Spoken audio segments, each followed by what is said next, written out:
시청자 여러분 안녕하세요. 머니올라 시간입니다. 오늘은 한무더 전 연세대 교수 모시고 부동산 시장 흐름 살펴보겠습니다. 교수님 어서 오십시오. 네, 안녕하세요.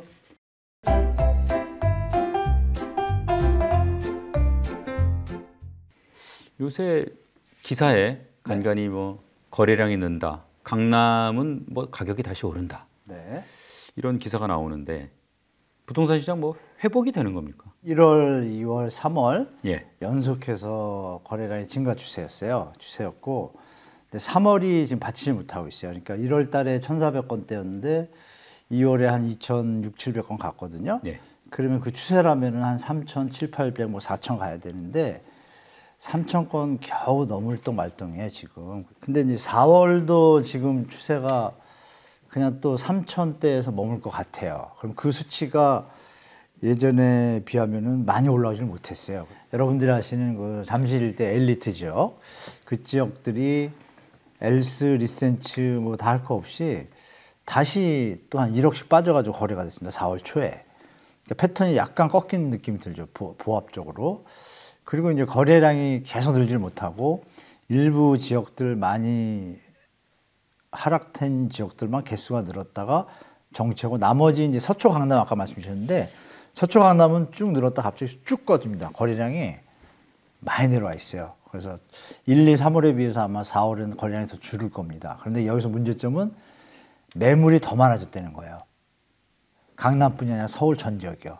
심하면 어느 구는 25% 늘었습니다. 1월 1일 대비해서. 그래서 지금 회복되는 중간에 일단 꺾이는 지점이 왔고 미국 금리가 이제 내일 모레면 또 움직이는데 고정되거나 뭐 0.2 올리면 제가 볼 땐 좀 회복기가 좀 멈출 것 같다라고 저는 보고 있습니다. 그래서 저는 원래 한 5월 정도에 꺾일 거라고 봤는데 제 예상보다 좀 한 달 정도 좀 빨리 이게 온 것 같아요. 네. 일시적으로 어쨌든 뭐 옛날만은 못하지만 네. 거래량이 이렇게 좀 늘고 그건 이유가 뭡니까? 특례보금자 이론이 일단 컸죠. 여러분들이 또 주시하실 게 뭐냐면 이거죠. 이 집값이 뭐 3억짜리도 있고 6억짜리도 있고 9억도 있고 15억, 20억 이렇게 있지 않습니까? 네. 그러면 진짜 시장이 살아난다라면 투자자들, 자산가들이 주로 가는 곳들은 강남이 일단 1순위가 되기 때문에 많이 떨어졌으니까 그쪽 지역의 거래가 더 일단 9억 이하의 거래보다 많아져야 되죠. 자산가 많다라면. 기억하시겠지만 현금 줍줍이란 말 많이 했었잖아요. 돈 많은 사람이 그렇게 많다면 주택가격이 30% 빠져서 그 가격이 싸거나 바닥이라면 많이 거래가 일어나야 되는데 실제 1, 2, 3월 달 거래를 비교해 보면요. 70%가 9억 이하입니다. 네. 80% 가까이가. 그러니까 몇 개의 거래들이 좀 붙어준 거는 강동구하고 송파구 이쪽이 좀 많이 거래가 됐고요. 전체 물량에서 많이 포션을 차지했고 서초 강남 같거나 또 성동구 이런 데 있죠. 네. 가격이 많이 조정을 받지 않은 곳들은 거래량이 그렇게 늘지는 못했습니다. 그런데다가 다시 이번에 또 꺾이는 거예요. 그래서 제가 볼 때 거래량이 는 지역들 중에 이제 낙폭이 많았던 지역, 서울에서는 뭐 지금 말씀하신 송파, 강동하고 뭐 강서, 양천구 이쪽은 좀 거래가 많이 늘어났고 나머지는 많이 하락을 안 했기 때문에 별로 거래가 많이 안 일어났고 또 인천 수도권으로 가보면 뭐 인천 송도라든지 안양, 인덕원 이쪽 지역들은 많이 내려갔거든요. 그쪽 지역들에서 좀 집중돼서 좀 거래가 늘어났고 나머지 수원, 광교 이런 데요.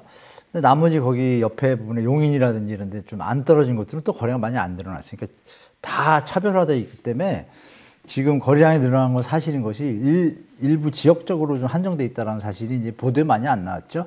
근데 제가 시장 체크를 해보니까 거래량이 충분한 수준까지 아직 못 올라오는데, 경기도는 좀 올라왔습니다. 예. 서울에 서울에 비하면. 그러니까 서울은 가격 조정이 그동안 적었다는 얘기라고 판단하시면 될 것 같습니다. 그리고 경기도가 전 평균 거래량이 한 70%까지 갔고요. 60, 70%. 서울은 전 거래량이 한 40%밖에 안 됩니다. 반도 못 올라왔고요.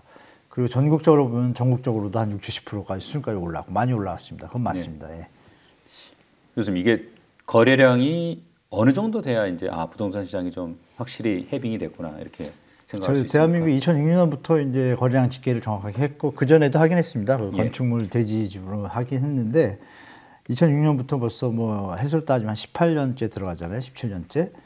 그 평균적으로 보면 서울의 예를 들면은 6천 건이 이제 정상적이고요. 가격이 올라가기 시작하면 8천, 9천대 갑니다. 7, 8, 9천에서 계속 움직이다가 피크일 때가 이제 10,000 넘어가기 시작하죠. 2006년도도 그랬고 2015년도에 박근혜 정부가 빚내서 집사를 할 때도 10,000 넘기 시작했고 요번에 연끌 때도 10,000.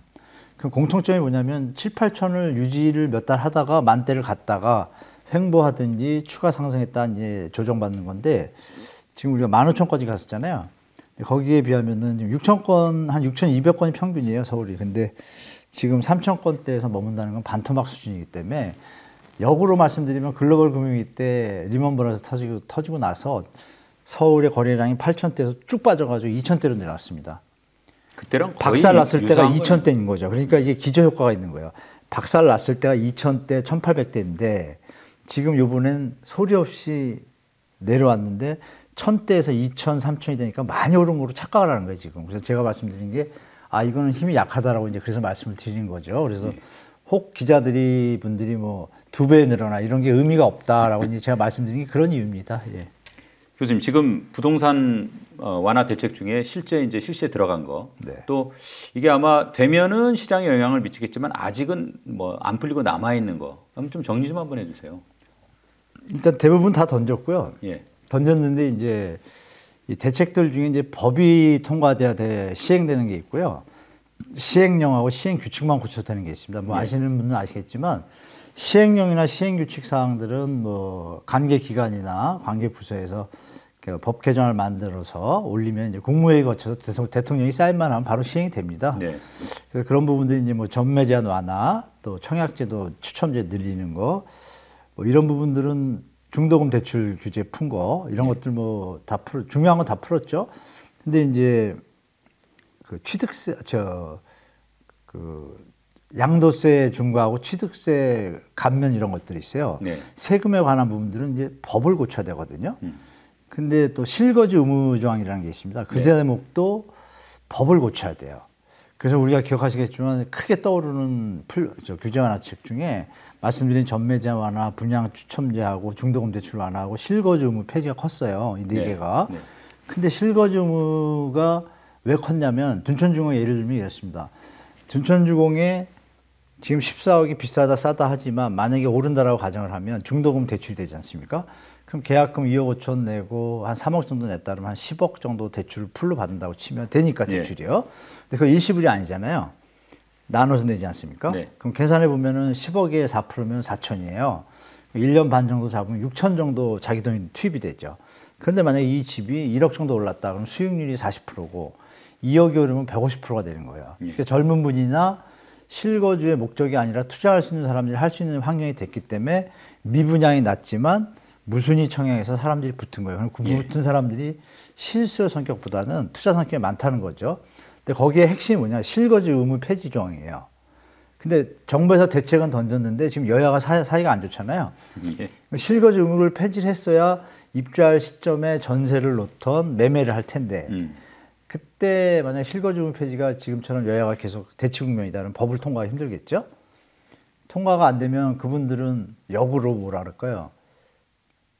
발목 잡힌다 그럴까요? 상당히 혼란이 올 수 있겠네요. 투자를 가지고 투자 목적을 했는데 들어가야 되는 거예요. 그러면 이건 정말 이상한 일도 벌어질 수 있겠죠. 그래서 요즘 믿으시는 분도 계시겠지만 뒤로 뭐 둔촌중에 벌써 전매 제한 풀린 시점이 아닌데 선계약으로 지금 뭐 프리미엄이 4억 올랐다 이런 뭐 제가 볼 땐 가짜 뉴스입니다. 네. 그 나오는데 진짜 뉴스는 뒤로 마이너스 1억짜리가 나온답니다. 현장에서 공인중개사 하시는 얘기. 왜? 실거주 폐지가 안 되면 큰일 나거든요. 그런 게 혼재돼 있어요. 그래서 지금 말씀하신 이제 대책은 이제 그런 게 미흡하게 지금 남아 있어가지고 완벽하게 규제 하나가 안 돼가지고 지금 무주택자도 비판하고 있지만 다주택자나 투자자 입장에서도 비판을 하는 거예요. 그리고 이제 남아있는 대책들이 또 있습니다. 그걸 풀기를 원하는 것들은 이제 건설사들인데요. 그 종부세 뭐 이건 좀 통과됐으니까 재건축 초과이익 환수제도 이게 법을 통과해야 되기 때문에 좀 힘들 것 같고요. 제가 볼 때. 그리고 이제 임대사업자 제도하고 양도세 일시적 감면 제도가 있어요. 미분양분에 대해서. 예. 그래야 건설사가 힘을 받는데 그 부분을 던지고 나면 만약에 주택 가격이 추가 하락이 있을 때 카드가 없잖아요. 그러니까 정부가 그걸 아껴두고 있는 것 같아요. 그리고 뭐 토지거래 허가구역이 있는데 토지거래 허가구역은 여러분들이나 이제 지방분들이 좀 오해를 하고 계시는 게 토지거래 허가구역을 풀면은 집값이 뛰는 걸로 착각을 많이 하세요. 예. 근데 2009년도에도 토지거래 허가구역을 제가 알기로는 2010년도가 풀었습니다. 네. 전혀 효과 없었습니다. 하락기에는. 그래서 그 점도 좀 염두에 두시라고 좀 말씀드리겠습니다. 예. 지금 집 있는 사람, 집 네. 없는 사람 입장이 같을 수가 없는데 이 정부 정책에 대해서 이 분들은 또 어떤 다른 생각을 갖고 네, 지금 말씀드린 것처럼 1주택자 분들은 처분 기한을 늘려서 조금 숨을 돌렸거든요. 당첨되거나 뭐 이쪽으로 넘어가신 분들은 처분 기한을 2년에서 3년으로 늘려줘가지고 한숨 돌렸지만 요번에 입주하는 물량들 중에 보면 자기 집이 처분이 안 돼서 입주 못하는 비율이 30%예요. 신규 아파트가. 예. 그분들이 팔릴 거냐가 문제죠. 앞으로 1년 안에 더 팔리냐. 근데 그것이 이제 시장 가격 하락으로 이제 올 것이고요.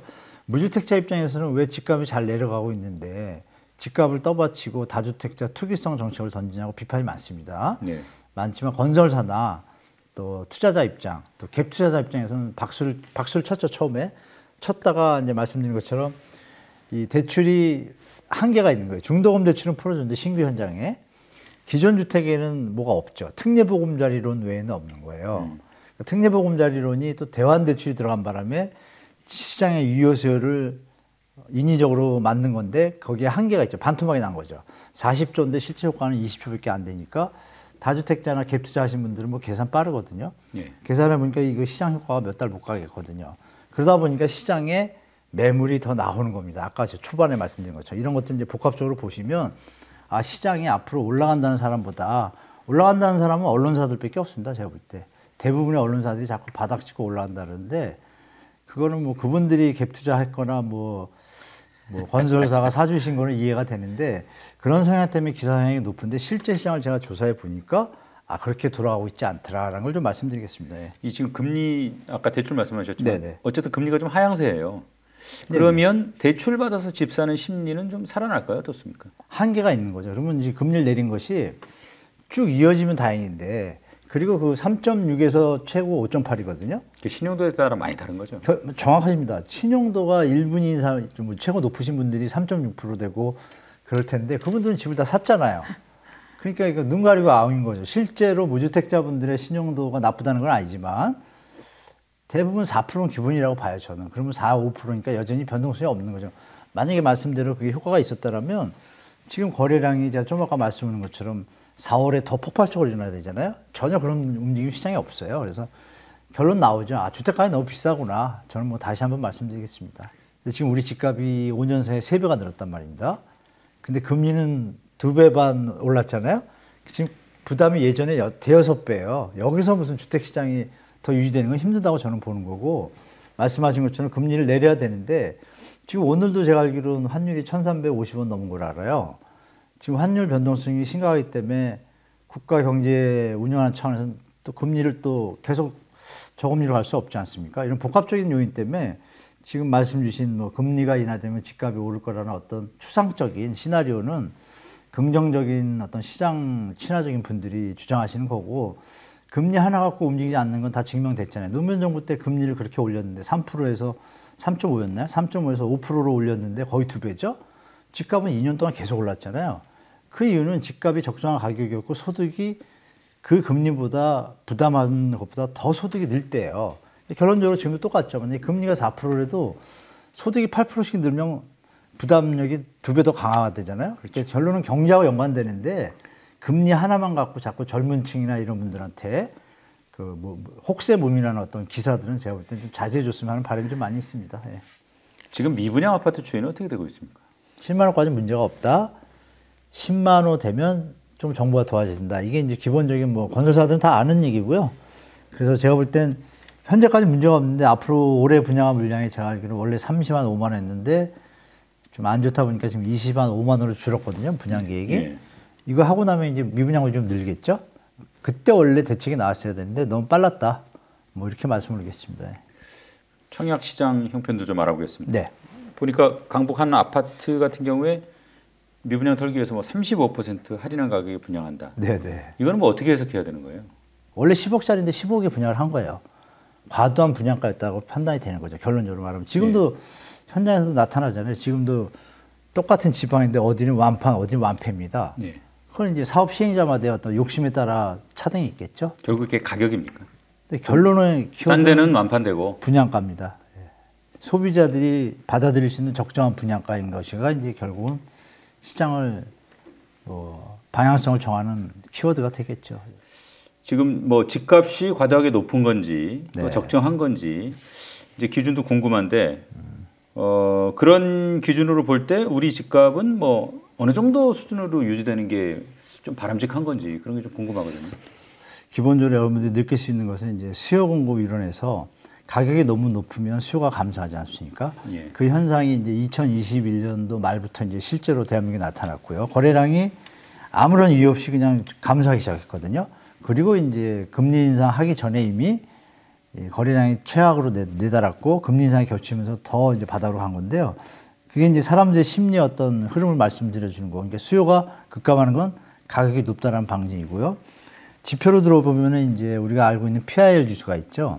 이제 소득으로 따지는 겁니까? 그 금액이 내가 만약에 2천만 원을 번다 그러면 집값이 만약에 2억이다 그러면 10배잖아요. 예. 그럼 그 수치를 이제 나눠서 10으로 계산합니다. 그럼 집값이 뭐 20이라는 얘기, 20배라는 얘기죠. 중요한 건 뭐냐면 우리가 소득이라는 게 하나도 안 썼을 때 얘기를 가정한 수치거든요. 근데 예. 만약에 이거를 쓴다고 가정하면 이게 2배가 되잖아요. 20년이 아니라 40년이 되잖아요. 예. 근데 서울의 아파트 PIR 지수가 재작년 말 최고점일 때 18.6을 찍었습니다. 예. 거의 20에 가깝죠. 그러니까 40년이라는 건 사실 나이 60이 돼도 집을 못 산다는 얘기죠. 이 기준은 전체 평균을 가지고 한 겁니다. 물론 평균의 함정은 있지만 그 수치에서 이미 서울 집값은 과다하다는 게 이제 확인이 됐고 지방이나 6대 광역시나 수도권의 주택 가격도 적정 가격 해외와 비교하면 한 6, 7선이거든요. 근데 지금 그게 10까지 올라왔습니다. 이것도 한 1.5배, 2배까지 가까이 간 거죠. HAI라는 또 지수가 있습니다. 그 지수는 이제 20년 만기 정기 그 모기지 금리를 통해 가지고요. 예. LTV 50% 정도 잡고 자기 소득의 25.7%를 그 주택의 소득 원리 상환으로 투입할 때 수치가 100이라는 수치 같아요. 그래서 그게 기준이군요. 네, 200이라는 수치는 곱하시면 54라는 게 나오겠죠. 근데 지금 대한민국의 서울의 아파트의 그 HI 부담 지수가요, 214를 찍었습니다. 그러니까 번 거의 54%를 주택 원리금 상환에 투입이 돼야 되는 거예요. 그런데 우리가 그것만 쓰는 게 아니라 뭐 다른 데 쓰는 것도 많잖아요. 그러니까 그렇죠. 불가능한 수치를 넘어선 거죠.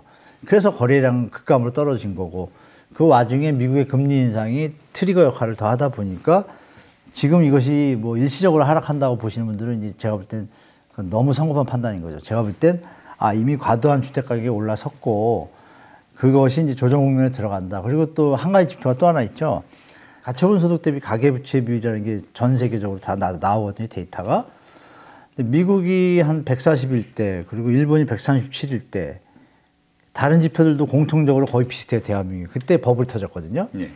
근데 대한민국이 지금 한국은행 통계로는 173 찍었어요. 훨씬 높네요. 이미 그러니까 IMF하고 OECD에서 계속 경고하는 겁니다. 한국 가계부채 심각하다, 주택가격이 높다라는 게 괜히 하는 얘기가 아니고 이런 지표들이 한두 개가 아니고 또 일본이 버블 터지기 직전에 이 GDP 대비 토지 가격, 부동산 가격의 비율이 6.9였습니다. 6.9가 8이었거든요.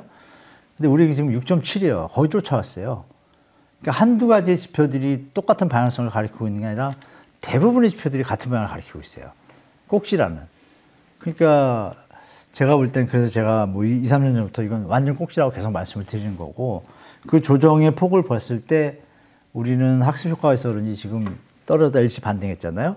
그러니까 2008년도처럼 똑같이 데자뷰로 더블 딥이 나올 것 같다고 제가 이제 말씀을 드리는 거죠. 그래서 그럴 가능성이 높다. 가격이 워낙 높기 때문에 소득이 지금 느는 상황이 아니잖아요. 또 대한민국이 노무현 정부 때처럼 뭐 반도체가 막 꽃을 피고 현대자동차가 수출이 날개를 폈다라면 그때 금리를 우리가 역전이 됐어도 그 외화 자본이 유출이 안 된 이유는 더 발전할 나라라고 보이니까 주식을 투자하고 있던 거고 지금은 어때요? 그때 환율도 많이 안 올랐거든요. 지금은 환경이 많이 다르잖아요. 어떤 여러 가지 경제적인 펀더멘탈도 그때와 좀 달라요. 그래서 저는 사실 그때보다도 더 중장기화적으로 하향 안정화 될 가능성이 높다라고 보고 있는 사람입니다. 예. 그래서 이번에 쓴 책 제목이 뭐 더 크래십니까? 네, 조정은 끝나지 않았다가 이제 그 뜻입니다. 네. 이 제목이 좀 무서운데요. 이거. 네. 이 책은 어떤 내용입니까? 그 책은 이제 일반 분들이 부동산이 뭐 저도 오래 해봤지만 처음에 접하면 알 것 같은데 복잡해요. 법이 워낙 많고 그래서 좀 일반 분들이 편하게 접근할 수 있는 내용들을 요약해서 시장을 보는 법. 요거만 확인하셔도 시장의 흐름은 예측된다. 전문가들 얘기 안 들어도 그런 내용들을 담고 특히 벌꿀 모형이라는 게 하나 있는데요. 우리가 이제 막 집값이 오르면 집을 막 분양을 많이 하잖아요. 예. 많이 하면 얘가 2, 3년 뒤에 다 지어지잖아요. 그때 되면 집이 많이 나오겠죠. 그땐 영락없이 주택가격이 하락합니다. 예. 그러니까 집을 살려면 그런 모형의 사이클에 맞춰서 사는 게 좋겠죠. 그래서 매일 제가 듣는 게 언제 집 사느냐 막 이렇게 이런 분들이 많아서 그런 그림이 이제 보시면 도움이 많이 되죠. 그런 내용을 좀 담았습니다. 네. 이 정부가 부동산 정책을 펼 때 네. 제가 보기에 정부도 참 머리가 아플 것 같은데 어떤 분들을 대상 기준점으로 잡아서 정책을 펴야 된다고 보세요, 교수님? 무주택자분들이 지금 한 전국으로는 43% 되고 서울은 50%입니다. 그러면 1주택자분들은 1주택자분들의 제가 계산해 보니까요. 60% 정도가 자녀분들하고 살아요. 1주택자가. 현재 2,100만 가구 중에 다주택자가 한 250만 됩니다. 예. 그러면 1,900 몇십만은 1주택자 아니면 무주택자잖아요. 무주택자가 980만 됩니다. 지금 40만, 60만 왔다 갔다 하는데요. 한 1,000만이 한 1주택자예요. 그럼 1주택자 중에 900만에다가 1주택자 60%, 그럼 400만 정도 되잖아요. 그럼 1,300만이 일단 자녀가 있으니까 집값이 안정되길 원해요. 근데 좀 아까 말씀을 드렸죠. 집값이 계속 올라가길 원하는 사람 누구죠? 타주택자하고 투자자들이죠. 250만이라고 그랬잖아요. 그럼 누굴 위해서 정책을 펴야죠? 뭐 더 말씀 안 드려도 아실 겁니다. 다만 이 자본의 어떤 유동성이라는 거 있잖아요. 철도할 때도 버블이 있었지만 철도가 낮아서 인류가 발전하듯이 뭐 필요한 어떤 부분도 분명히 있죠. 근데 이것이 도를 넘어쳤을 때는 다시 원위시켜야 되잖아요. 그래서 저는 지금은 정부가 부동산 정책을 이제는 다주택자나 있는 자 위주가 아니라 무주택자와 1주택자를 위해서 정책을 펴야 된다고 합니다. 특히 자녀가 있는. 그래야 지금 0.73이잖아요, 출산율이. 뭐 저도 알고 뭐 우리 시청자분도 다 아실 텐데 우리 미래와 우리 후손과 우리 자녀들 생각한다라면 주택 가격은 저는 해외 성문진국처럼 이제 진정되고 좀 정상화돼야 되는 때가 왔습니다. 청년들이 해외로 나가고 싶어하고 일자리만 있으면 이게 정상적인 나라는 아니라고 봐요, 저는. 그래서 주택 가격이 너무 과다하다는 거 이미 나왔고 뭐 세계에서 경고를 하고 있지 않습니까? 이미 딴 나라들은 이미 다 터졌었고 대한민국은 이제 그 터지기 직전에 반년에 저는 꼈다고 보고 있는 사람인데 터진다고 표현하면 안 되겠죠. 아, 우리를 미리 알고 있으니까 충분히 미리 선제적으로 간다라면 더 좋은 주택 환경을 만들 수 있겠죠. 그럼 젊은이들이 다시 희망을 찾고 인구가 늘어나야. 지금 뭐 생뚱맞은 얘기지만 작년에 유치원 어린이집이 744곳이 폐원했습니다. 이게 뭐 단순한 수치가 아니거든요, 제가 볼 때. 이런 부분을 생각한다면 지금 앵커님께서 말씀 주신 부동산 정책을 볼 때 어떤 사람들을 기준으로 해야 된다. 이거에 대한 뭐 우회적인 답변을 충분히 들었다고 말씀드리겠습니다. 예. 마지막으로 간단하게 좀 답변 부탁드리겠습니다. 네. 자, 지금 집 사볼까 생각하는 분들 네. 어떻게 하는 게 좋습니까? 1주택자 중에 좀 작은 집에 살고 계신데 바꿔보시겠다. 이런 분들은 좋은 때라고 생각합니다. 정부가 추첨제를 많이 넓혔거든요. 그리고 기존 주택을 처분하는 기한도 충분히 늘려줬고, 그래서 좋은 때라고 보고요. 무주택자분들 중에는 이제 두 부류로 나눠야겠죠. 자산 여력이 충분한 분들과 충분하지 않은 분들. 충분한 분들이 어떤 분들이냐면요. 영끌 시절에 집 살까 하고 준비하고 있는데 너무 오르는 거예요. 못 쫓아간 거예요. 지금 내려와 줬는데 살까 말까 하는데 더 내려갈 것 같은 거예요. 그러니까 이런 분들은 자산 여력이 좀 있잖아요. 그러면 그거 고민하느라고 이제 뭐 스트레스 받고 뭐 또 예를 들어서 만약에 아기가 초등학교 가면 요새는 또 방을 주고 이러잖아요. 가족의 평화를 생각하고 주거가 안정돼야 또 일을 잘하지 않습니까? 네. 그런 관점에서 편익비용을 계산한다면 충분히 지금 들어가고 소득, 자기가 버는 소득의 20, 30%만 주택의 비용이 투입이 된다면 모기지 금리 쓰셔가지고 편안한 안정된 삶 속에서 사업을 잘하고 건강하게 사는 게 훨씬 나으니까 그건 하셔도 된다. 그래서 그건 주택 매입을 하는 걸 제가 권유드리고 예. 지금 조금 이제 어느 정도 정리되니까 정리가 된 가격이 30, 40% 빠졌는데 더 내려가면 얼마나 더 내려가겠어요. 올라가면 얼마나 오르겠어요. 그러니까 사셔도 그 진폭이 작으니까 충분히 감내할 수 있다고 보고 다만 이제 무리하시는 분들은 말리겠습니다. 무주택자분들 중에 지금 자산이 주택 가격이 만약에 7억인데 2억밖에 없어요. 5억 대출 되잖아요, 지금. 그 덤석 받아가지고 행여나하는 그 알량한 투기 심리가 작동해가지고 혹시 이 집값이 2억 오르면 나 2억 투자하고 대출 이자 좀 냈는데 7억 때문에 2억 버네 이런 얄팍한 투자 심리를 가지면 크게 물릴 수가 있습니다. 왜냐하면 그러고 샀는데 이게 6억이 되면 어떻게 돼요, 여러분? 1억 있던 자본금도 깨이는 거예요. 그런 분들은 절대 지금 무리하지 마시고 정부가 270만 원 공급 대책도 있고 중장기적으로 그리고 10년, 20년 지나면 베이비 부모들이 많이 좀 다른 데 좋은 데로 가시거든요. 그럼 장기적으로 시장을 보시고 무리해서 급하게 집에 들어가지 말고 충분히 공공주택 분양, 그 적정한 분양가일 때 투기 심리는 없으신 상태에서 실거주용일 때만 접근하시라고 말씀드리겠습니다.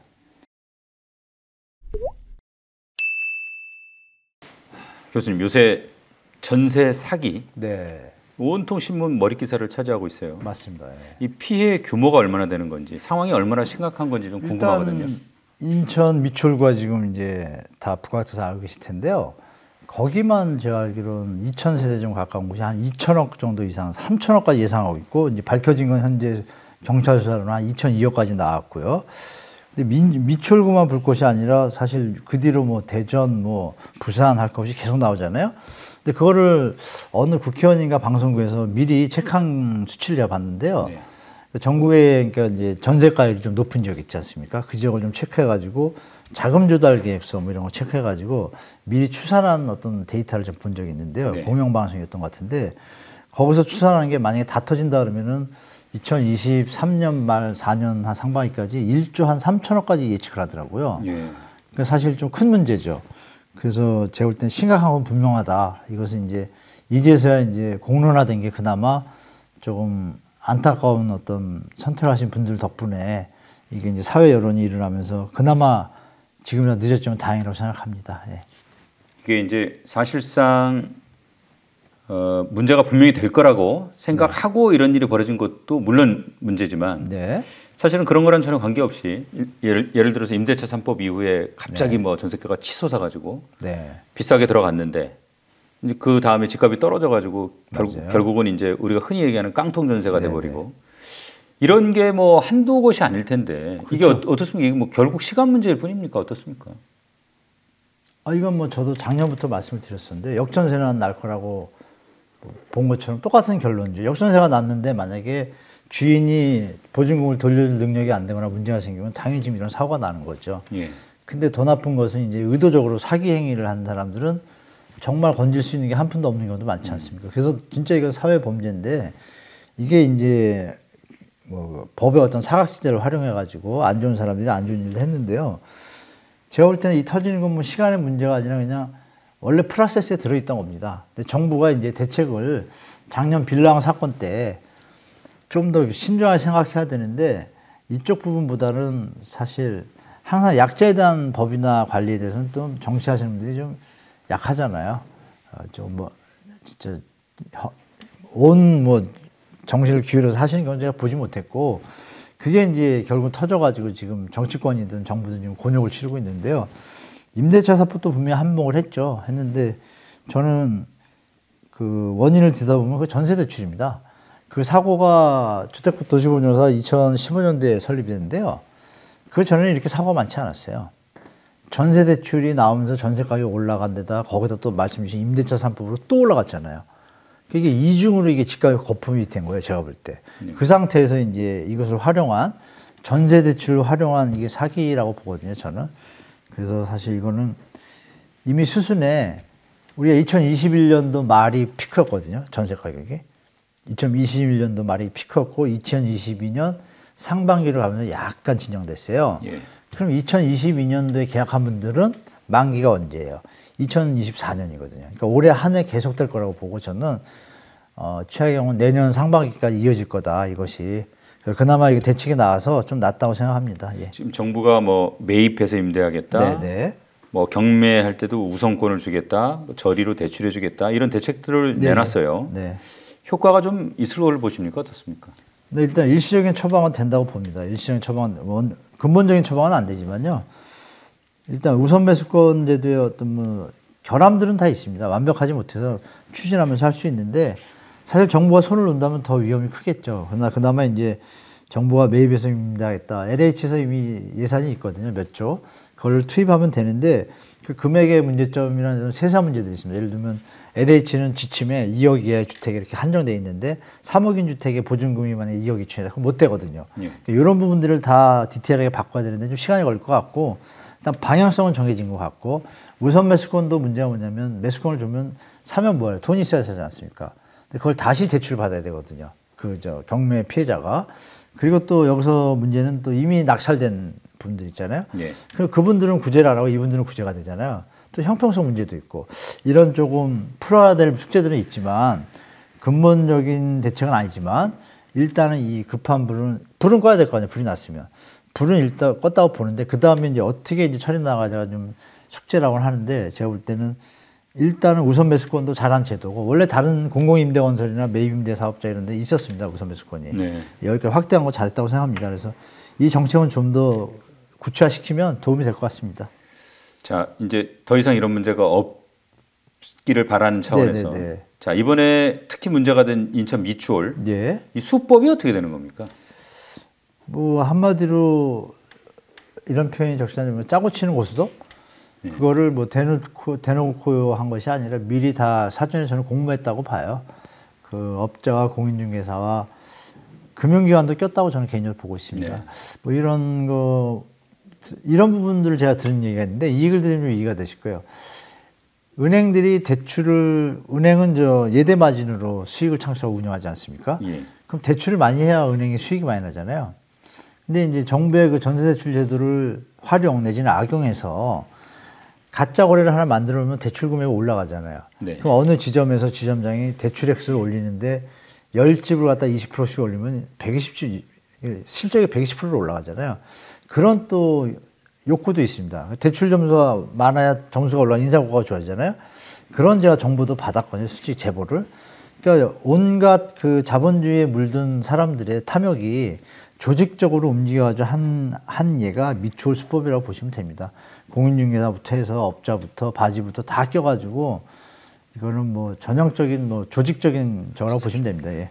예를 들면 이런 거죠. 미추홀구에 예를 들면 새 집이다. 그쪽이 이제 좀 약간 슬럼화된 지역이 있는데 구주택이 많고 재개발 지역이 많은 곳들인데 신축이 나왔는데 시세가 한 1억 정도라고 가정을 할게요. 예. 시세가 1억인데 정부의 전세 대출이 이게 뭐 2억까지 됐었거든요. 예. 그러니까 예를 들어서 주택도시보증공사에서 허용 한도가 공시가격의 150%하고 전세보증이 90%예요. 계산하면 126%가 나오는데 그럼 1억이면 1억 2천까지 대출도 가능한 스토리가 되는 거예요. 그러면 이거를 예를 들어서 매매 거래 계약을 하나 해요. 저하고 이렇게 가장으로.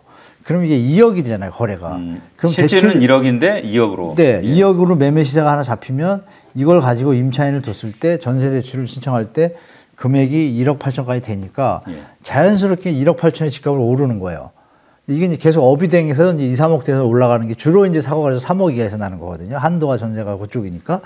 이 수법을 가지고서 전혀 1억, 1억 2천짜리 시세를 갖다가 3억대로 올리다 보면 그게 이제 집값을 오버하는 전세보증금이 되고 지금처럼 부동산 하락기가 되면 집값이 제자리를 찾아오잖아요.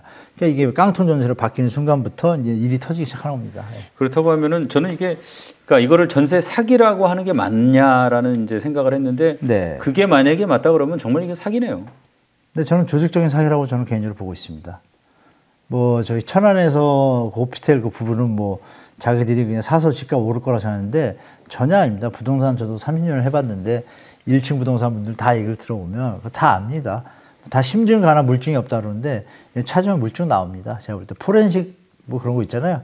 100% 나온다고 저는 예측하고 있습니다. 솔직히 개인적으로. 지금 사실은 이제 공인중개사 아마 개입됐을 거라고 말씀하셨는데 네네네. 경찰이 이게 이제 범죄단체 조직죄로 엄벌하겠다 이렇게 얘기를 했어요. 예, 맞죠. 예. 만약에 공인중개사가 개입됐다고 하면은 이거 처벌이 가능한 건가요? 네, 그건 원래 공모죄로 처벌이 되게 지금 되어 있습니다. 다만 이제 물증이 없을 때 심증을 가는데 이런 부분에 대해서 지금 사각지대가 있어가지고 공인중개사 처벌을 많이 안 받거든요. 이건 뭐 간단합니다. 만약에 공인중개사라는 건 국가에서 국민 주거복지 안정을 위해서 자격증을 준 거잖아요. 이분을 믿고 거래를 하라고. 근데 나라에서 지정한 사람이 사고를 일으킨 거잖아요. 의도적이든 의도적이지 않던. 그럼 여기 뭐가 문제가 있는 거예요, 시스템에. 정부를 믿고 한 거랑 똑같잖아요. 대행인이니까. 그러면 결론 나왔죠. 공인중개사가 페널티를 받는다고 하면 이런 거에 공모하라 그래도 안 하고 비슷한 문제 거리가 있으면 하지 않습니다. 공인중개사분들은 제 얘기에 다 동감하실 거예요. 보면 사고가 날지 안 날지 알거든요. 안 하면 되는데 해도 벌칙이 없는 거예요, 지금. 그러니까 그런 부분도 이번 대책에서 공인중개사가 꼭 공모했다는 증거, 뭐 둘이 짜가지고 식당에서 우리 이렇게 해먹자 이런 거가 잡히지 않으면 처벌 못한다는 알량한 대책으로 갈 것이 아니라 이 길에 그것도 법을 넣으면 공인중개사 반대할 일이 뭐가 있습니까? 그걸 분간을 못하면 공인중개사 하면 안 되죠. 분간할 능력이 다 계시거든요. 조항을 넣는다면 그런 페널티가 제가 볼 때는 다 자기 자식 같으니까 사고가 일어날 확률이 뭐 급감하겠죠. 뭐 지금은 한 5%, 10%도 안 되겠죠. 네. 정말 이 피해자들 사정 보면 좀 딱해요. 딱한데 이게 네. 이게 주변 집값 시세라는 게 분명히 있을 것이고 네네. 이 보증금이 과한 건지 아닌지 네. 조금 발품 팔고 노력하셨으면은 좀 알 수도 있지 않았을까라는 그런 좀 아쉬움도 있거든요. 이게 일단 당사자가 좀 조심했어야 되는 거 아닌가 이런 문제제기에 대해서는 어떻게 생각하세요? 그런 얘기를 하시는 분들은 제가 좀 만나보고 싶습니다. 얼핏 저도 한때 그렇게 생각을 했어요. 아, 그 정도는 못할까? 근데 여러분 생각해 보십시오. 대학 교수님이 자기 아는 얘기를 암만 해봤자 초등학생 못 알아듣잖아요. 저도 더듬어 보면 제가 대학을 졸업해서 나왔을 때 계약을 할 때 공인중개사가 있으면 그냥 그 사람 믿고 합니다. 상식입니다. 아마 앵커님도 젊으셨을 때 혼자 다 공부하셔가지고 알아서 아니죠. 공인중개사 다 알아서 했을걸요. 그때만 해도 사기꾼이 별로 없었거든요. 예. 제가 볼 땐 이거는 본인이 알아본다고 해봤자 그쪽에서 속이려고 하잖아요. 예. 그 속이는 걸 아는데 한계가 있습니다. 왜? 예. 업무를 뭐 하지 않고 며칠 동안 조사를 해야 완벽하게 알거든요. 30년, 20년 한 사람도 정확하게 알려면 본인도 봐야 되고 신분증도 대조해보고 할 게 많아요. 등기부도 봐야 되고. 그 단순하게 못합니다. 그래서 이거는 사실 이렇게 말씀하시는 거는 현장의 현실을 모르시고 하시는 말씀이다라고 말씀드리고 이건 사실 공인중개사가 사실은 케어하고 조금 보호해줘야 하는 대목이라고 좀 말씀드릴게요. 그러니까 공인중개사는 분명히 주변 집값 시세가 새 집도 1억인데 네. 헌 집이 2억이면은 야 이거는 좀 분명히 문제가 있다. 이런 걸 다 공인중개사는 사실 안다는 거죠. 네, 알고 있는 데다가 만약에 사고가 나면 저 보증금 못 찾을 수 있겠구나도 이미 다 압니다. 아는데 법에 없으니까 그냥 사인해 줍니다. 수수료 받고 귀책 사유가 없으니까. 그런 거를 조금만 국가에서 제어를 해준다면 사전에 막을 수 있는 게 많다고 말씀드리겠습니다. 예. 교수님, 이 깡통 전세 문제 한번 좀 근본적으로 왜 이런 문제가 생기는 건지 특히 요즘에 살펴볼 필요가 있을 것 같은데요. 교수님은 예. 어떻게 보세요? 저는 어떻게 보는 게 아니라 예전부터 말씀을 드렸었고요. 예. 이거 분명히 이런 일이 터질 거라고 뭐 그건 이제 데이터에 나와 있습니다. 어떻게 나와 있냐면 우리가 이제 허그라는 기간에 전세보증보험 사기 문제 이렇게 데이터가 있잖아요. 예. 그러면 그 전에 이제 전세 사기 데이터가 있습니다. 전세 사고. 그 데이터를 보면요. 2015년도 이전에는요. 그 건수도 작고요. 예. 건수도 작고 금액도 거의 뭐 20억, 30억 수준이에요. 예. 전국을 해도. 근데 그게 갑자기 2016년, 17년부터 급증합니다. 그 전세 대출이 그때부터 폭증했거든요. 예. 박근혜 정부 때 3억인 것 같다 5억까지 올려줬습니다. 그럼 거기서 논리가 성립되기 시작하죠. 그냥 예전처럼 5천 1억만 했으면 되는데 그러니까 2, 3억짜리 빌라에 말씀드린 대로 전세 자금 1억짜리 집이 있는데 전세 자금이 2억까지 돼요. 그러면 다 담합해서 2억 받자 그러면 집값이 2억이 되고 2억이 전세 대출 받으니까 청년이나 이런 분들 중에서 사인만 하면 되잖아요. 대출 이자가 또 싸요. 예. 그러니까 2억 바꾸니까 집값은 2억 5천으로 올라가잖아요. 원래 1억인데 시세가. 근데 그걸 만약에 정부에서 또 3억을 대출해주면 어떻게 되겠어요? 점점 올라가는 거군요. 근데 그 일이 실제로 벌어진 겁니다. 그래서 5억까지 대출해줬어요. 어마어마한 거죠. 묻지도 않고 따지도 않고. 이게 이제 저는 이제 출발점이라고 보는 거죠. 그래서 지금도 늦지 않았다. 집값의 거품도 일으키고 이런 사고에 일으키는 원흉이 전세 대출이다. 왜 민간 시장에 국가가 껴가지고 시장을 왜곡시켜요? 저는 이거 아주 나쁜 정책이라고 봐요. 안 껴도 되는데. 그리고 보세요. 은행이 전세 대출 자금을 대행해서 팔고 MBS로 다시 국가 가져가요. 손해가 나면 또 우리가 낸 세금으로 또 메꿔요. 이게 뭐 하는 액션. 이 포트폴리오나 이 알고리즘이 전혀 문제가 많은 거를 누구나 알고 있는데 저는 뭐 몇 년 전부터 계속 말씀을 드렸고 이제 가시화 됐으니까 지금 말씀 주신 대로 전세 대출이 문제가 많다. 이거를 예전에 70년대, 80년대는 서민 및 금융지원에 관한 법률에서 파산을 하거나 청년들이 집을 얻어야 되는데 어려울 때 그때 이제 사다리 역할을 해주는 뭐 1,000, 2,000 이 정도였거든요. 집값에 전세값이 한 30% 이렇게. 예. 이런 제도로 환원돼야 된다고 말씀드리겠습니다. 이게 결국은 세입자들을 도와주겠다고 했는데 결국은 뭐 결과적으로는 전세 사기도 나오고 집값도 끌어올리고 네. 뭐 이게 천일에 치면 좋죠. 대출이 낮다고 하더라도 네. 사실 뭐 공짜는 아니지 않습니까? 갚아야 되는 거니까. 갚아야 되는 수준이 아니라 완전히 뒤통수 치는 수준이죠. 젊은 층들한테. 왜냐하면 이 전세 대출이 없으면 전세값이 안 오를 거고, 그렇죠? 전세값이 안 오르면 내가 벌어서 이자도 안 내고 전세를 얻을 수 있는데, 이자라는 게 들어가서 알량하게 빼가는 거잖아요, 이자를. 근데 알고 보니까 이 전세값이 받쳐주는 게 집값이니까 나중에 집 살 때 들어가는 비용은 더 많아지잖아요. 도움이 되는 건 사실 하나도 없는 거예요, 엄밀히 보면. 근데 그거를 뭐 전세 대출이 없으면 전세를 어떻게 얻냐라는 자본주의 그 시장적인 논리로 세뇌가 된 거죠, 지금 우리 전 국민이. 지금은 이제 깨칠 때가 됐다고 봅니다. 이 사건이 제가 볼 땐 대한민국의 어떤 앞날에서 좀 좋은, 좀 죄송한 얘기지만 좋은 계기가 될 것 같습니다, 제가 볼 때. 교수님 보시기에는 지금 시기에 전세 대출은 없애는 게 맞다고 보세요? 아, 그건 정말 악마의 디테일입니다. 제가 심하게 말씀드리면. 그건 절대 서민을 위한 게 아닙니다.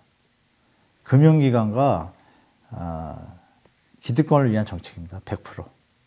그렇게 말씀드리겠습니다. 지금 뭐 증명할 수 있습니다. 나중에 제가. 네. 알겠습니다. 네. 지금 무서워서 이제 전세 못 들어가겠다. 네네. 전세 포비아. 네. 예. 그럼 이제 월세가 좀 늘어가는 거겠죠? 결국은. 예. 전세제도 자체에 대해서는 지금 교수님은 어떤 생각 갖고 계세요? 그건 좋다고 봅니다. 왜냐하면 그게 저는 개인적으로 그걸 어디서 보냐면 6.25 때 우리가 정부나 능력이 없고 그때 뭐 금융기관이 없었잖아요. 그러니까 집은 있어야 되고 사람은 되니까 서울에 집을 지어야 되는데 집 질 돈이 없어요. 근데 저 사람은 집 살 돈은 없지만 전세 돈은 있는 거예요. 그만큼만 돈이. 그러니까 거기서 사금융으로 이루어진 거예요. 개인 간에 좋은 뜻으로 민간 금융에서 스스로 잘해서 우리가 좋게 만든 제도예요. 예. 전세 사는 사람은 월세 이자를 안 내면서 거주 안정을 취하면서 돈을 모으면 되고 사단 역할을 했죠. 근데 거기 왜 정부가 낍니까? 쓸데없이. 잘 하고 있는데. 그죠? 이건 정부가 아주 잠시다가 보고 전세 포비아가 생긴 거는 지금 이런 전세 대출로 인해서 집값이 거품이 되고 사기꾼들이나 이런 문제들이 터지잖아요.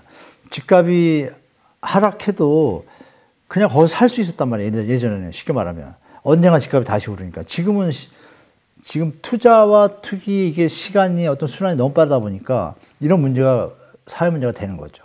만약에 전세 대출이 안 끼고 있는 상태였다라면 예전처럼 서로 아는 상태에서 계약을 했어요. 전세 가격이 8천인데 집이 1억 5천인데 진짜 난리가 나가지고 집값이 8천이 아니라 7천이 됐다고 칠게요. 근데 그 범주가 한계가 있잖아요. 더 내려오진 않거든요. 근데 지금 전세 대출이라는 거는 거품이잖아요. 이게 문제가 되는 거지. 만약에 이럴 때 1, 2천 갭이니까 어떤 일이 벌어지겠어요? 아, 내가 조금 더 살게 돈 모아서 좀 갚아줘. 이게 되잖아요. 네. 지금 그게 아니잖아요. 그거의 기본적인 원인 제공이 전세 대출이라고 저는 강력하게 주장하는 거죠. 그게 없다라면 안정적인 시장 가격이 될 거고 주택 가격도 안정적인 선에서 투자도 갭 투기가 없어지잖아요. 정상적인 투자가 되겠죠. 그렇게 되는 게 좀 국가 발전을 위해서 또 저출산이 지금 심각해지고 있으니까 청년들을 위해서 저는 빨리 바뀌어야 된다고 말씀드리겠습니다. 지금 국내 증권사들 부동산 PF 대출 연체율 보니까 2019년에 이게 1%대였는데 지금 10%를 넘었더라고요. 네, 10.8 찍었죠. 예. 야, 이게 좀 많이 심각한 겁니까? 심각하죠. 중소 이제 증권사 중에요. 좀 몇 개가 좀 위험한 수위에 지금 이미 올라 있는 것 같고요. 또 캐피탈도 몇 개 좀 있는 것 같고 또 협자 들어가는 데 있잖아요. 뭐 신협, 수협, 농협 있잖아요. 뭐 새마을금고까지도 가는데 그런 게 지금 산재에 있습니다. 다행인 점은 뭐냐면 예전에 비해서 볼륨이 전체 볼륨으로는 크잖아요. 예. 120조. 그런데 이제 대부분의 한 40~50%의 볼륨은 대형 은행 쪽에 많이 있어요. 저축은행하고. 근데 여기 두 군데는 이미 2008년 때 스터디를 많이 했잖아요. 리스크 관리가 되어 있습니다. 그래서 큰 문제가 없는데 나머지 분들이 이제 문제인 거죠. 추경호 장관이 50조 풀어서 ABCP 유동성 확보해 줬는데 그것도 만기가 1년이잖아요. 올 10월이면 또 갚아야 되지 않습니까?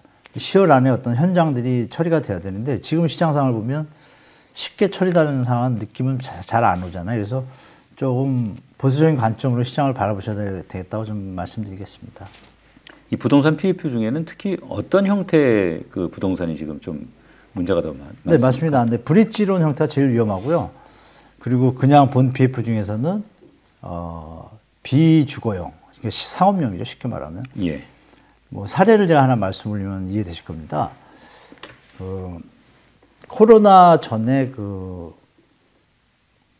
기업들이 막 경제가 좋아질 거라고 판단하고 있었을 때예요. 막 그럴 때인데 대한민국이 이제 급격하게 발전하고 이러다 보니까 또 이제 배달 사업이 이제 코로나 전에도 막 성장했잖아요. 예. 그러면서 이제 물류 창고가 상당히 모자랐습니다. 그래서 제가 기억하기로 2017년도 말부터 물류 창고 사업이 본격화됐어요. 예. 그래서 전국적으로 물류 창고 사업이 어느 정도로 확대가 됐냐?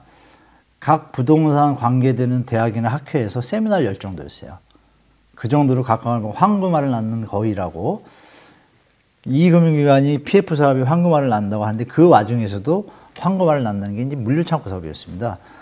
저렴한 토지 매입해가지고 인허가 잘 취득해가지고 짓기만 하면 물류 임차인들이 있으니까 중장기적으로 또 이어질 거라고 봤는데 코로나가 터진 거예요. 터진 상태에서 토지 대개 물류창고가 작은 것도 있지만 큰 것도 많거든요. 네. 보통 뭐 최하 500억에서 뭐 한 1000억 이런 게 많아요. 그러면 창고비도 뭐 이렇게 껍데기만 짓는 게 아니라 돈이 좀 들어가거든요. 몇 천억 단위가 되죠. 그런 것들이 지금 다 제가 지금 추산된 거로 가지고 있는 정보로는 전국에 제대로 큰 게 한 60개 조금 안 되게 있어요. 큰 현장이. 네. 근데 그 중에서 아직도 사업을 영위하는 데는 11개밖에 안 남았습니다. 40몇 개는 다 스톱입니다. 스톱이라는 얘기는 부도죠. 쉽게 말하면. 몇 천억짜리들이 부도가 난 게 벌써 몇십 개가 있다는 거예요. 근데 그것이 지금도 트라이를 하는 거예요. 사업을 영위해 보려고. 자금 조달이 안 되니까 어떻게 되겠어요? 그럼 정리가 돼야 되는데 아직 정리되기 직전입니다. 그럼 그게 정리가 된다고 가정하면 거기에 땅값을 브릿지로 대출한 업체든 본 PF로 대출한 업체든 그 업체들이 주로 이 금융기관에 있는데 한 군데서 뭐 500억, 1000억씩 터지면 뭐 자본 지불 준비나 뭐 유동성에 좀 문제가 생기지 않습니까? 이게 이제 여러 군데 한 회사들이 좀 있는 거예요. 증권사들이. 한 군데가 아니라 이제 그런 데들이 좀 문제가 될 거다. 그래서 그런 투자 형태가 좀 문제가 되고 브릿지로는 본 PF로 넘어가야 되는데 저번에 대우가 왜 어느 울산에서 쭉 빠졌잖아요. 네. 신용보험 치고 그냥 그런 것처럼 쭉 빠져버리면 본 PF가 안 되거든요. 그 자리에서 그냥 사실 망한 겁니다. 사실 제가 볼 때. 그럼 정리를 해야 되는데 지금 버티고 있거든요. 이게 얼마나 버티겠어요. 이제 그런 것들이 가시화되는 게 이제 저는 올해 아니라고 보는 거죠. 근데 다행인 것은 말씀드린 대로 주로 중소 금융기관에 있어서 조그만 지뢰라서 그때그때마다 충격은 있지만 충분히 감내할 수 있는 수준이다라고 말씀드리겠습니다. 아시는 분도 계시겠지만 네. 브릿지론에 대해서 좀 간단하게 좀 설명 좀 해주십시오. 어떤 건지. 예를 들면 이제 우리 앵커님이 제가 사업자고요. 예. 이 사업이 딱 토지를 보니까 물류창고를 하면 잘 될 것 같고 내가 아는 사장님들이 물류창고를 원해요. 예. 근데 제가 가진 돈은 땅값이 1000억인데 50억밖에 없어요. 100억이나. 예. 그거 할 수가 없잖아요. 땅을 못 사잖아요. 예. 그러면 어떻게 하냐면 땅을 일단 계약을 하고 이 땅에 대한 사업성을 다 검토한 다음에 이 금융기관에 가서 브릿지론을 신청합니다. 브릿지가 다리잖아요. 예. 다리 놔주는 대출이죠. 그러니까 원래대로라면 이 땅값에다 사업비까지 대출을 받는 게 제일 좋죠. 예. 사업성이 좋다라면. 근데 그 전에 확실히 안 되니까 이 브릿지론을 통해 가지고 이 과정 속에서 확실히 되면 대출을 해주겠다라는 금융기관이 있어요. 1금융기관에 2금융기관. 그럼 그 안에는 누가 해줘야 되잖아요. 그거를 이제 아까 말씀드린 이 금융기관들이 이게 수수료가 좋습니다. 네.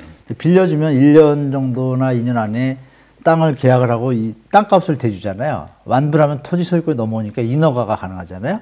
그 인허가까지 완료가 되면 사업이 가잖아요. 네. 그랬을 때 이 땅값 했던 거에 사업 공사비까지 대출하는 게 본 PF거든요. 그 브릿지론이 땅값 일단 다리를 놔주는 거죠. 그 브릿지론이 목적은 뭐예요? 잘 마무리해서 본 PF로 가야 되는데 마무리가 됐는데 본 PF가 만약에 신용이 막 경제가 안 좋아지니까 우리 못하겠어요. 그러면 어떻게 돼요? 스톱이죠. 그럼 그 땅값을 찾아야 되는데 사업이 진행돼야 찾던지 아니면 본 PF가 와야 되는데 스톱이 됐어요. 딱 그런 상황입니다. 그래서 지금 이 브릿지론으로 투자를 한 증권사나 이 금융기관들이 좀 힘들어하고 있습니다. 네. 이 지금 어떻게 보면 정부 도움 받아가지고 버티는 현장이 많은 건데 네. 지금 정부 입장은 정확하게 어떤 겁니까? 공식적으로 밝히진 않았지만요. 워딩에서 우리가 찾아볼 수 있습니다. 추경호 장관이 작년 10월경이었죠. 예. 발표했잖아요. 다 뭐 관계장관을 해가지고 그때 했던 워딩을 우리가 잘 봐야 되는데요. 그때 이런 표현을 했습니다. 레고랜드 사태로 발생한 신용경제 우려로 인해 건설사의 유동성이 급격하게 악화되어 자칫 경제 전체의 금융위기로 확산될 것을 막기 위해 정부가 긴급 지원한다. 50조를. 그러면서 말이 뭐였냐면 이겁니다. 우량 현장에 대하여 점점점합니다. 답 나왔죠. 그리고 부실 현장이라는 얘기는 대놓고는 얘기는 안 했습니다. 부실 현장은 안 도와주겠다 이런 얘기는 안 하셨어요. 네. 그러나 우리가 뭐 바닷물을 먹어봐야 짠 건 아니지 않습니까? 그럼 결론은 뭐예요? 아, 우량 현장은 아까우니까 지원해주고 유동성 경색이니까 부실 현장은 어떤 의미예요? 시세가 지금 1,000원인데 이거를 돈을 더 벌겠다고 1,500원에 파는 걸 전제로 사업 계획을 잡았으니 이건 답이 없잖아요. 끝으로 가도 집값이나 부동산이 올라가야 되는데 상황이 이렇지 않으니까 이것들은 어떻게 해요? 정부에서도 못 도와주겠다는 얘기를 이제 돌려서 편했다고 보시면 되겠습니다. 그런 현장들은 결국 이제 정리가 되는 수준으로 가지 않을까 보고 있습니다. 예. 오늘 말씀 고맙습니다. 네, 네.